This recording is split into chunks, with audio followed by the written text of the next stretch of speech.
हर रोज एक नई कहानी देखने के लिए चैनल को सब्सक्राइब करें और बेल आइकन दबाना ना भूलें। केशवपुर में रहने वाली माला और गोपाल अपने बेटे रघु के लिए मधु नाम की लड़की को पसंद करके शादी की तारीख पक्की कर देते हैं। शादी के दिन मधु अपने ससुराल से आए सोने के गहनों को पहनती है, जिसके बाद पूरे रीति रिवाजों के साथ रघु और मधु की शादी संपन्न हो जाती है। जिसके बाद मधु विदा होकर अपने ससुराल आती है। शादी के कुछ दिनों बाद ही नौकरी के चलते रघु शहर जाने का फैसला लेता है। बेटा, शहर जाने की क्या जरूरत है? यहाँ गांव में रहकर भी तो नौकरी कर सकता है ना तू।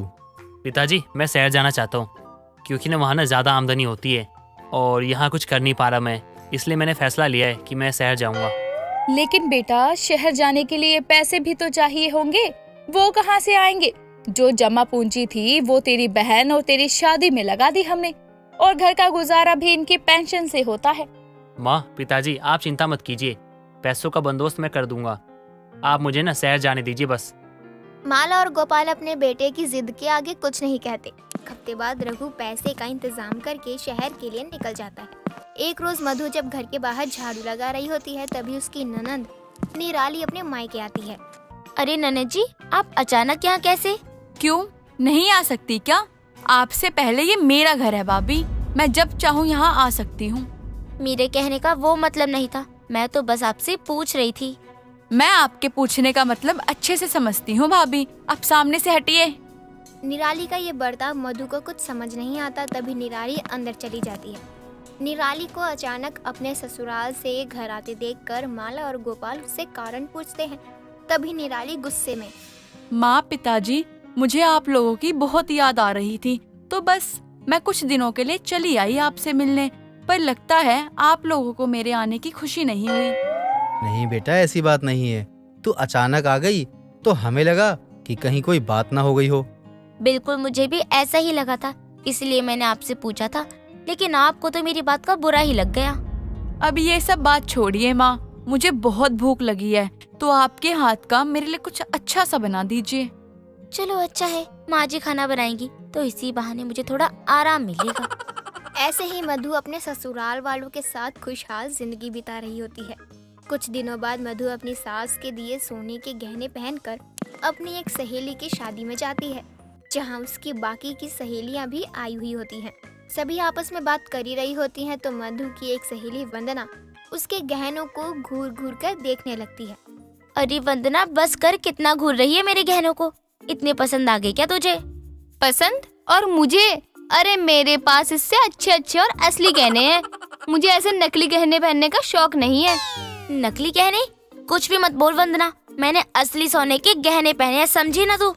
क्यों झूठ बोल रही है मधु? अरे असली सोने की चमक दूर से ही पता चल जाती है, और तेरे इन गहनों को रत्ती भर भी चमक नहीं है। मैं तो देखते ही समझ गई थी कि तू नकली गहने पहन कर आई है। वंदना की बातें सुनकर मधु की बाकी सहेलियों की नजर भी उसके गहनों पर टिक जाती है और वो आपस में तरह तरह की बातें बनाने लगती हैं, जिससे मधु अपने ही सहेलियों के सामने शर्मिंदगी महसूस करती है। देर रात मधु शादी से वापस आती है तो अपने गहने उतार कर अपनी सास के हाथों में थमा देती है। बहू, ये क्या हरकत है और इतने गुस्से में क्यों है तू? क्योंकि आप लोगों के दिए इन नकली गहनों की वजह से मैं अपनी सहेलियों के सामने शर्मिंदा होकर आई हूँ। नकली गहने? ये आपसे किसने कह दिया भाभी? और भला माँ आपको नकली गहने क्यों देगी? ये तो माँ जी आप लोग अच्छे से जानते होगी। अरे जब सोने के असली गहने नहीं दे सकते हो तो नकली गहने देकर दिखावा क्यों ही किया आप लोगों ने? बहू, तुम्हें कोई गलतफहमी हुई है। तुम्हारे सास ने ये गहने खास तुम्हारे लिए गांव के सुनार से बनवाए थे। ये नकली नहीं हो सकते हैं। अगर ये नकली नहीं है पिताजी, तो इनमें सोने जैसी चमक क्यों नहीं है? मुझे तो आपकी बातों पर जरा भी भरोसा नहीं है। बहू शांत हो जा, अगर तुझे भरोसा नहीं है तो मैं तुझे कल सुनार के पास लेकर चलूंगी, वही असली नकली गहने का तुझे बता देंगे। वहाँ जाकर तो तुझे तसल्ली हो जाएगी ना। अच्छा है, कम से कम सच का पता तो चलेगा। भाभी, अब गुस्सा थूक दो और जाकर खाना बना लो, अभी तक किसी ने खाना नहीं खाया है। मैंने क्या किसी को खाना खाने से मना किया है? एक तो मुझे नकली गहने पकड़ा दिए, ऊपर से अब मैं आप सबके लिए रसोई में मरकर खाना बनाऊं? बिल्कुल भी नहीं। खुद शादी से बिना खाना खाए चली आई हूँ, खुद बनाइए और खुद खाइए। हाँ। बहू, अरे बहू मेरी बात तो सुन। मधु अपनी सास की एक नहीं सुनती और सभी खाना खाए बिना ही सो जाते हैं। अगली सुबह जब मधु सोकर उठती है तभी उसकी सास की जोर से चिल्लाने की आवाज आती है। तो मधु भागी भागी अपनी सास के कमरे में जाती है। क्या हो गया माँ जी, आप चिल्लाई क्यों? बहू गहने चोरी हो गए। क्या गहने चोरी हो गए? लेकिन कैसे? पता नहीं बहू, अभी हम सोकर उठे तो सारा सामान फैला हुआ था और गहने गायब थे। बहू, ये सब तेरे कारण हुआ है। तू ही उन गहनों को नकली होने का दावा कर रही थी ना। ले, अब वो चोरी हो गए। ये क्या बात हुई माँ जी? अरे वो गहने थे ही नकली, इसीलिए आपने चोरी करवा दिए ताकि आपको सुनार के पास जाना ही ना पड़े। और अब आप मुझे चोरी के लिए इल्जाम दे रही हो? अरे ये क्या बकवास किए जा रही है बहू तू? थोड़ा तो सोच समझ कर बोल। वो गहने तेरे लिए नकली होंगे लेकिन मेरे लिए तो असली ही थे। अब गहने की चोरी को लेकर दोनों के बीच बहस छिड़ जाती है।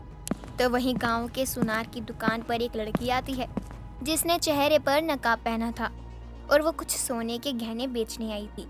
उन गहनों को देखकर सुनार के मन में शक पैदा होता है। बिल्कुल ऐसे ही गहने तो मैंने माला बहन को बना के दिए थे और ये तो नकली जान पड़ते हैं। कुछ तो गड़बड़ है। सुनार को नकली गहने देखकर उस नकाब पोश लड़की पर शक हो जाता है। तो वो पैसे लेने के बहाने अंदर जाता है और अपने एक नौकर को माला के घर भेज देता है। इधर माला अपना सर पकड़कर बैठी होती है। तभी उसका बेटा रघु शहर से वापस आ जाता है। इससे पहले कि उसे कुछ पता चलता, सुनार का नौकर उनके घर पहुंचता है। अरे चोरनी, कहाँ जा रही है तू? हाँ? अभी तो पुलिस आएगी, तुझे पकड़ के ले जाएगी। तो इस लड़की ने मेरे घर से गहने चोरी किए हैं और आपके पास इसे बेचने आई है। आखिर है कौन ये लड़की? निराली बेटी, तूने अपने घर में ही चोरी की? पिताजी, मुझे माफ कर दीजिए। मेरे पति को पैसे की बहुत जरूरत थी, इसलिए मैं मायके आई थी ताकि थोड़ी सी मदद मिल जाएगी। लेकिन घर में इन गहनों की असली नकली होने की बात उठी तो मैंने सोचा क्यों ना इन्हें बेचकर पैसे ही मिल जाएंगे। लेकिन वाह वाह, क्या ससुराल पाया है मैंने। सास ससुर नकली गहने देने वाले तो हैं, वही ननद भी चोरनी है। बस करो मधु, बस करो।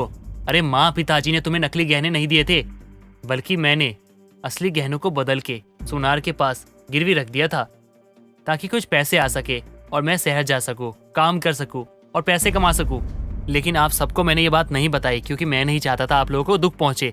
लेकिन मुझे ये भी नहीं पता था कि नकली गहनों के कारण इतना कुछ हो जाएगा। तभी सुनार गिरवी रखे हुए असली गहने उन्हें ला कर देता है और रघु उसे पैसे दे देता है। और सारी सच्चाई जानने के बाद मधु अपने ससुराल वालों से माफी मांगती है। साथ ही रघु अपनी बहन को भी पैसे दे देता है ताकि उसकी परेशानी दूर हो सके।